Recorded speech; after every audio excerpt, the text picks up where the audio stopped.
संत कबीर के कई ऐसे प्रसंग हैं जिनसे सुखी जीवन के सूत्र सीख सकते हैं। यहाँ जानिए उनका एक ऐसा ही प्रसंग, पति पत्नी और समझौता। चर्चित प्रसंग के अनुसार संत कबीर रोज प्रवचन देते थे।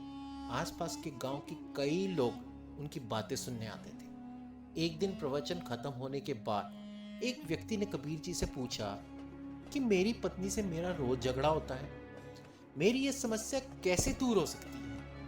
कबीर जी थोड़ी देर चुप रहे। फिर उन्होंने अपनी पत्नी से कहा कि लालटेन जलाकर लाओ। पत्नी ने ऐसा ही किया। आदमी सोचने लगा, दोपहर का समय है, अभी कबीर जी ने लालटेन क्यों मंगवाई है। थोड़ी देर बाद कबीर जी ने अपनी पत्नी से कहा कि कुछ मीठा दे जाना। इस बार उनकी पत्नी मीठे के बजाय नमकीन देकर चली गई। कबीर जी ने उस व्यक्ति से पूछा कि आपको अपने परेशानी का हल मिला कि नहीं।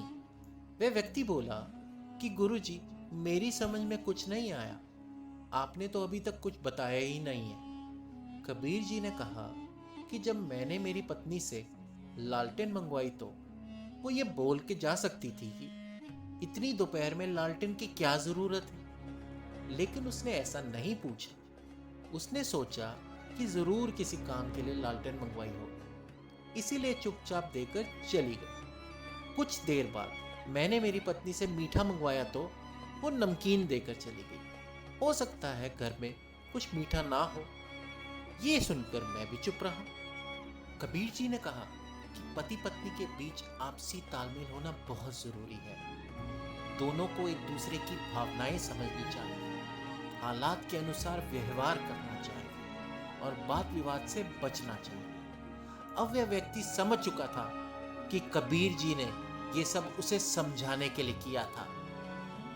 इस कहानी से हमें शिक्षा मिलती है कि अगर पति से कोई गलती होती है तो पत्नी उसे सही कर देती है, और अगर पत्नी से कोई गलती हो जाए तो पति को ठीक कर देना चाहिए। यही सुखी, शांत और सफल जीवन का सूत्र है। इस बात का ध्यान रखने वाले पति पत्नी हमेशा प्रसन्न एवं सुखी रहते हैं। दोस्तों, अगर आपको ये कहानी पसंद आई हो तो आप लाइक और सब्सक्राइब जरूर कीजिए। कहानियां मेरी जुबानी।